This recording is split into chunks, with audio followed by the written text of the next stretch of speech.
Hey, it's Drybear. It's the middle of week 3 and it's time to rank the healers in PvE for Dragonflight. So we'll compare Heroic Raid, Mythic Raid, and Mythic Plus and use those concatenated scores to stack on top of each other to see where the healers are right now. There were some changes that went out prior to the World First completion, and we have some expected changes coming in to 10.0.5. But in week 3, let's see where the healers line up. As always, if you have any questions or comments for me, you'll find me live on twitch.tv/Drybear every single day. Come by and say hi. Just like I did with the DPS rankings for week 3, I've stacked all the different contents together. I don't think normal raid is a good metric just because it's so abusable. You can run one healer with a 20-man group and then all of a sudden their HPS is out of control, things like that. So we're going to be comparing Heroic Raid for all of the healer specs, all 7 of them, all 6 classes. Then Mythic Raid, where things get harder and typically people will only bring classes that can perform, and you'll see some of the classes that can do okay at Heroic start to fall down for Mythic, and some classes that don't shine until it gets really hard. Things like Resto Shaman, things like that. And I just realized stuff was cut off. So here we are. Let's go through the healer rankings here. I don't think it's any surprise that Preservation Evoker and Restoration Druid are fighting for first place in almost all categories. The only major difference here is that in Raid, Restoration Druid doesn't have as much throughput as Preservation Evoker. If you use your Empower spells properly, Temporal Anomaly, Preservation Evoker, especially with Rewind, if you get a perfect Rewind, there's not really much. I almost put Rewind in a similar category as Spirit Shell was, in that it kind of makes it so that when you use Rewind, no other healers can compete. It's just so good. It's so fast. It's so on demand. You can compare the instantaneous Rewind to things like Divine Hymn or Tranquility or Healing Tide Totem. They take a while. Rewind is just so amazing. If you use it right after a big burst, which most of the bosses in Vault of the Incarnates have, you can easily get a lot of HPS. So I think in Raid, there's no doubt that Preservation Evoker is the king and queen of throughput. Raid healing HPS, they dominate the charts by far, and that puts them on top as well. They lose out a little bit on a completion score for Mythic Plus from Resto Druid. Resto Druid is just a little bit more flexible. They don't really have to stand still all that often, only for regrowths and wild growths, and you can get around that. They're also very durable. They have Stampeding Roar for movement speed. They have a battle res, which is super nice. Preservation Evoker brings the Bloodlust, which is nice, but you can get that from so many different sources in Mythic Plus. So if you're just looking for HPS throughput, Preservation Evoker at the top overall. Restoration Druid not too far behind until you get into super hard Mythic. And then in Mythic Plus, Resto Druid is the top. They're amazing. They're always good at Mythic Plus. That's kind of where we're at. Down below those two, let's take a look at Restoration Shaman. So Resto Shaman going into Dragonflight, I would have put basically Resto Druid and Preservation Evoker in the top, Holy Paladin in kind of its own tier, maybe an A, like S tier are Preservation and Restoration, and then going further down into like A tier would be Holy Paladin, and then I would put the other healers down at the bottom. But it's starting to show that that's not the case, really. Resto Shaman has come up and started to beat out Mistweaver and Discipline Priest in most content. In fact, almost in all content, they've been dominating. Resto Shaman, as content gets harder, Resto Shaman does better because of their mastery. When people are lower on HP, they get a healing scaler, which makes them heal for more, which is, you can see why they're 4th place on Heroic Raid, 3rd place on Mythic Raid, and they have general throughput. One thing to keep in mind for Holy Paladin, which is the next class and spec to look at here, is in Raid, their HPS is just going to be lower. If you're in a really good parsing run with throughput or HPS, Holy Paladin does other things besides just puts out lots of healing. They have incredible spot healing, which prevents people from dying. They have incredible tank healing, which keeps the tanks alive. Usually, if you're healing 10 people or you're healing 1 person, the healer that's healing 10 people is going to have higher HPS, which is why healer meters generally aren't a one-size-fits-all estimation of like who's doing the best and who's providing the most. Holy Paladin kind of gets a pass there just because they provide so much other utility. They now have a battle res, which is huge, so it's super nice to have them in the concept. And the fact that Holy Paladin in Mythic Raid is beating out Holy Priest and Disc Priest and Mistweaver.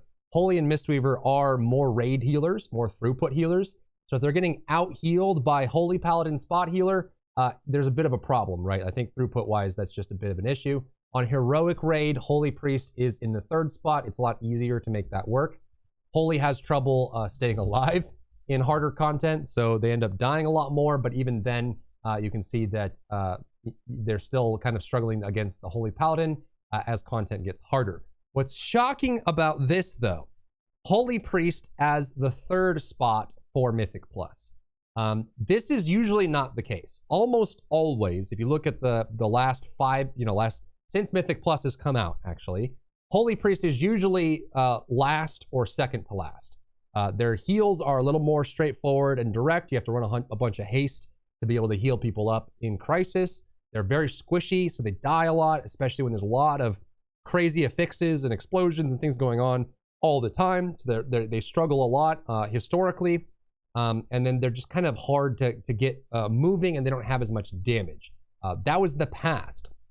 Discipline and Restoration Druid are usually the ones that dominate Mythic Plus. But this time around, and I've been playing my Holy Priest a little bit more in Mythic Plus, and I can see why this is doing so well now. They have a bunch of new talents and options for damage output.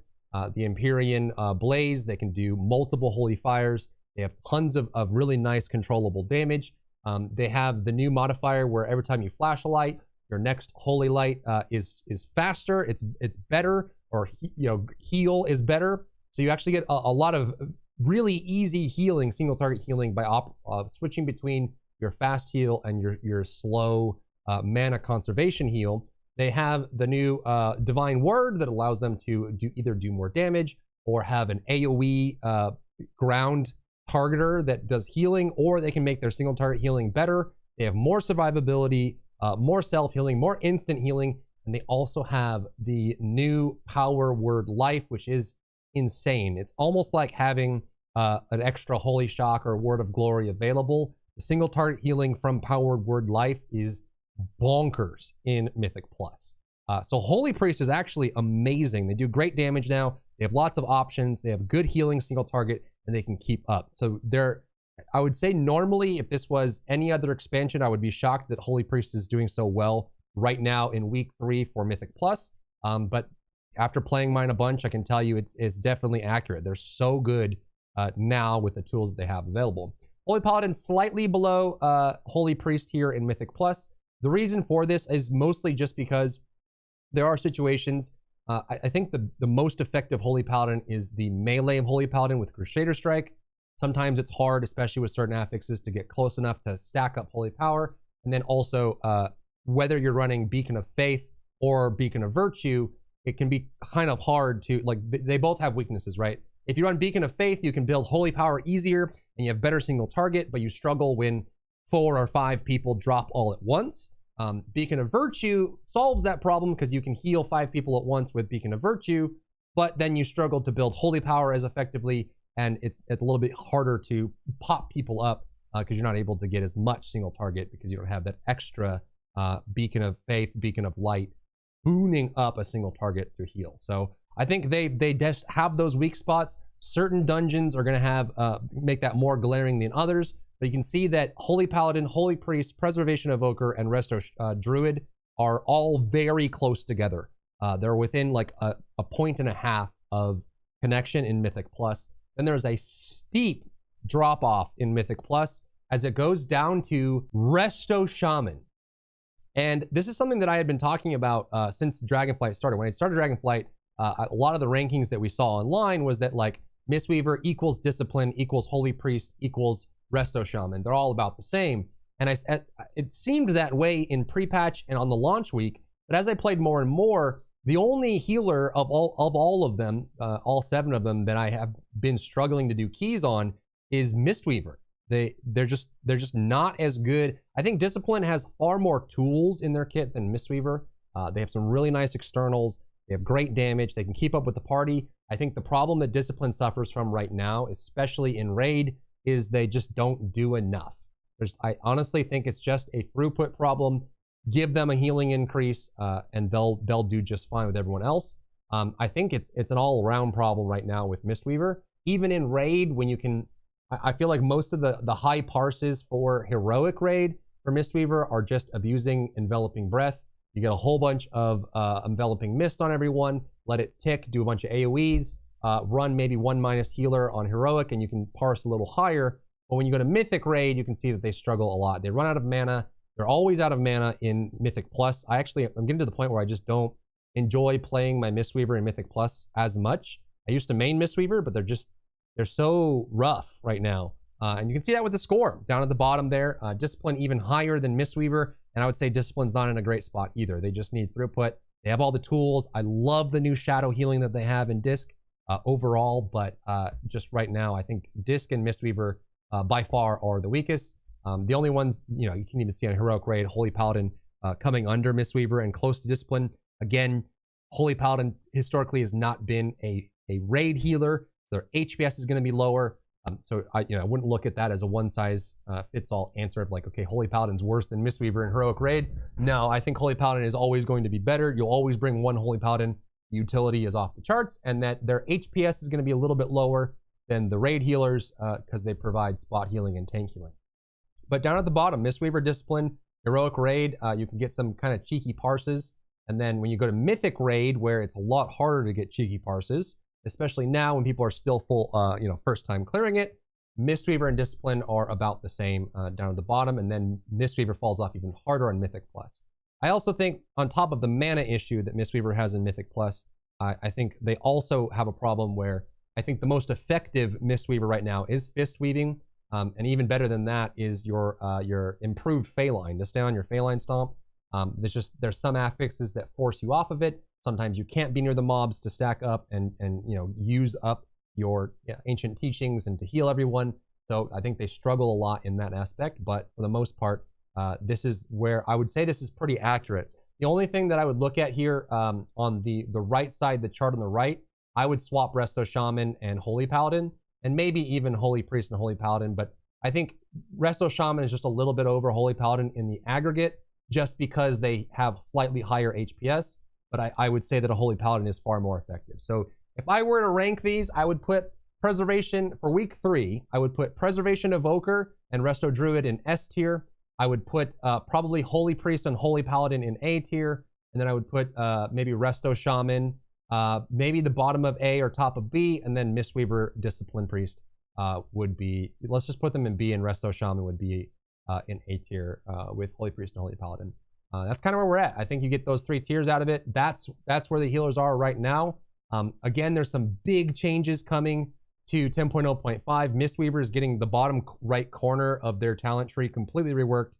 They're getting new abilities. They're getting all new talents. So we'll see how that works. And again, I don't think there's any functional issue design-wise with Discipline Priests as they are right now. I would just say that it's a throughput problem. They just need more. Give them more numbers and they'll be fine.